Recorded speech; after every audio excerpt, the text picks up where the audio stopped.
Coach, when you look at the stat sheet here tonight, I think probably a lot of things that you look at, you're probably pleased with. Total yards, third down conversions, probably a lot of good there, but overall, just thoughts on how the game flowed there after halftime. Yeah, one, we're thankful for the victory and awesome crowd, and especially after the delay, the students coming back and everybody coming back, that was great. I want to apologize to them that we didn't play a game that's worthy of our university. We had 11 penalties and just foolish ones, and that's on me. Obviously, if it's happening, I'm allowing it, and so I'm very frustrated by that. But anytime we got in some type of rhythm, something would happen, right? Something foolish, and they would give them an opportunity and give them credit. They came in and played hard, and they've got a solid program they're building there, and so it was a good test for us. But we talk all the time about who we playing against. We're playing against ourselves, and tonight it might have not ended up on the scoreboard, but we beat ourselves a lot. And if we play like that the rest of the year, we won't win another game. And so we've got to do a better job of coaching expectations, but we are thankful for the win. I think a lot of folks had questions coming into this game. What would it look like if this certain position or that certain position? Was there anything that stood out to you tonight, surprised you in a good way or in a not so good way? There was a lot of new guys, especially at receiver that were getting some opportunities. You knew about the Coolies and the Lucas, the Hanshaws, obviously K-Salt, but Sibley stepped up. But there's a lot of new guys and a lot of new guys up front.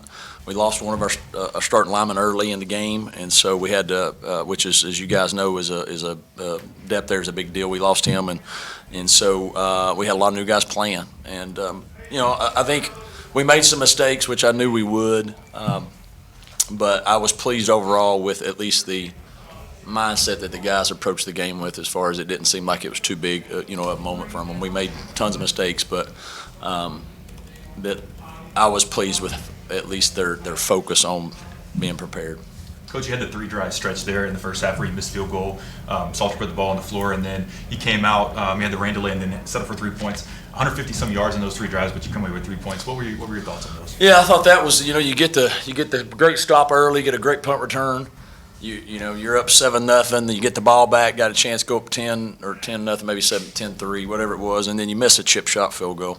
And so you look at the first half, and you've moved the ball the whole time, and you got nothing short for a missed field goal and the fumble that was just on us. They didn't do anything, and so I thought we could have maybe took control of the game a little earlier and been able to really lean on them some, and those issues. We missed a pass that caught, then that's on 3rd down and 6, we missed a little pass there, had a chance to have a first down, so we missed the field goal, and then obviously the other thing there. So it just wasn't a clean series right there, and I thought if things went your way a little bit, you felt good. But we scored right there at the end of half, get the ball back, we're up 24-10 and go up 27-10. We got a chance to squeeze them out, and we give up a big play on defense, and it allows them to hang in. And then I think we go 3 and out after that. And so we've got to learn how not to beat ourselves, and then when we have somebody down, we got to be able to squeeze it and finish it, And they're questioning themselves when it's 27-10, and we let them get 27-17 within like 4 plays, and we're not going to win a lot of games doing that. 5 explosive plays given up tonight defensively. What do you attribute that to? Just some new faces out there? Well, I think one, we missed some tackles, and so that's always the challenge in the first game. I think is with with our team. We had a lot of guys returning. We're thin at certain areas, and so how you practice how much tackling you do, right? You need to tackle, but if you lose some guys at certain positions, you're not going to have a team. So that was the balance as a coach. I think you battle all the time, right? And so we, early there we missed some tackles that gave up some big plays, and then a couple of those other ones, we're in a cover 3 and we jump a hitch and he runs right by us, and gets a big play, and then we miss a couple there. So there's a lot of things that they executed, but there's things that we're trying to do too much. Everybody's trying to win the game. I thought tonight we're trying to win the game on every play. Everybody's trying to make a huge play. Just play the game the way it should be and trust. And that's the thing I think I noticed. And a lot of those guys weren't new guys that made that. They were the guys that had been here. And so trying to do too much, and I think that's part of the expectations and the burdens of having all this outside noise. And so I think that's something that we'll learn from. Flores was unable to go tonight. Also, you mentioned Xavier going down as well, too. What's their status look like moving forward right now? And then how do you feel some of the other guys that stepped in fared? JP probably be out a while. We're hoping we can get. He's not out for the year, but maybe we can get him back by the open date is the plan. Xavier, I've not heard all the details there, but anticipation there is he's probably going to be out a while.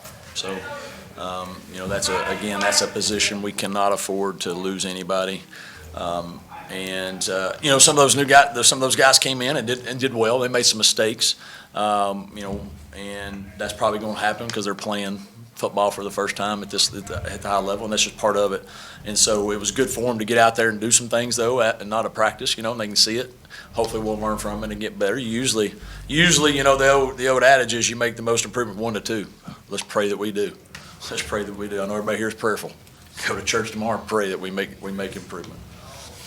Coach, you had 7 wide receivers take the field tonight. Treyon Sibley, who set his career high, I believe, at catches, yards, and tied his career high at touchdowns, and for longest pass of his career. Can you talk about the receivers behind him, and is that going to look like, or is that going to be how it is every week? Obviously Treyon knows what to do. He's done it for a lot of years, done it at a high level. There's obviously a trust factor there with him and Caden, right? So, they've been here together the longest. And so I don't know if it was planned that way, but that's just the way it went tonight, But I thought Elijah made some plays. We got Darius involved. Juju got hurt a little bit, so we had to hold him. He had a little injury that he probably could have went back, but we tried to be smart on some of the stuff there. Tyson was, got involved some, and so those guys have done solid during practice, and our expectation they're going to continue to get better. But as a quarterback, there's a trust factor that you got to continue to build, and guys got to make the plays when they're there to make and run the routes necessary. And we had some miscues of that wasn't clean. But now that we've done it under the lights and they see it, that first one's always challenging. From a plan as clean as possible, and we got through it thankfully, and so I expect us to get better there and the trust factor to improve. Billy Lucas ends up with 1 more carry than Quentin Cooley tonight. Was that kind of the plan coming in to hopefully be able to not have to rely on Cooley as much, even though he loves contact, to be able to get Billy Lucas more involved? Well, I think both of those are good backs, right? And if we can keep those guys fresh, that gives them an opportunity to wear down some people, right? And we could let Cooley carry it probably 30 times, but I don't know if that's wise for us in a season that we're playing as many games as we are. So, and we've got to develop a third guy there as well. Joyner came in and had a couple nice runs, had 48 yards there, so he had a couple nice ones. Not 48, 24 had a couple nice. But we just got to continue to develop some depth there. But those two are a great punch, and if we can keep them fresh and keep them healthy, that's a good way for us to hopefully lay on some defenses a little bit because those guys are fresh running through tackles. Caden, 16 of 23, also rushed for 53 yards, had the 1 turnover. How do you think he played in it? I thought he did some good stuff. He made some nice plays. I thought sometimes maybe trying to do a little too much, on some of the RPOs that you have tagged. Maybe we hand them off. Maybe we, some of those things. So there's some things I think improvement-wise. But he was in control. Didn't let anything get too big. I thought we had we got called for the penalty over there, but I thought they drug him down out of bounds over there. Now, they hit him in bounds, which was fine, but they drug him down. Almost it looked like a horse collar. And then the next play after that, the guy went after his ankles. And so he handled that. I thought, in a good way. But I'm glad we're able to get some things on video for him to see and some improvement because I know he wants to improve there. So he managed, it's a lot of new guys. He managed that well. Kept them going, and so we'll have to continue with that mindset there as we continue to get into conference play. Coach, you have talked about pursuit a lot in the preseason, and does this kind of game when everybody's maybe not really as happy as you would want them to be on opening night go a long way in kind of determining in these guys' minds, hey, what do we want our season to be like in pursuit of our goals? Well, I don't know if they're the only one that matters if they're happy or not is me, and I'm unhappy. And what I mean by that is they can be happy all they want, but I know, like as a coach, you look at the big picture of the things, right? And then you know what you need to do to get where you want to go. And so it should not be. Maybe it's a wake up. I don't need to be a wake up call. I want us to play the game the way we coach them to play. And what we pursue. We're pursuing playing for each other and doing it the right way, And I think anytime you get in a game, and the other team's doing whatever, like you lose that what you're doing, why you're doing it, right? And we need our guys just to focus on continue to do that, because we can't win any games by just having the foolish things that we have. Some penalties are going to happen, right? PI, some of that's okay. You figure those things out, but these foolish ones frustrate me because we lose while we're doing it, right? We're playing for each other, and then when something happens, if somebody says something to you, you want to respond in a way that we shouldn't, and that's something we work hard on all the time, and obviously I'm not doing a good job at it. I've got to do better there, but I hope after the game they know, all right, hey, we can be a good football team. I believe that. If we can get better, we can be a great football team. I believe that. But doing the things that we're due, we won't win another game. And that's true. You can mark it down, you can write it, put it on C-Red, put it on put it on TV. If we do what we did tonight, we will not win another game. And then you'll be looking for a new coach in another year. That's what's going to happen. And so we've got to do a better job of why we play and not doing foolish stuff. And again, it's on me. And so, and that's, as a coach, you look at the big picture of it, right?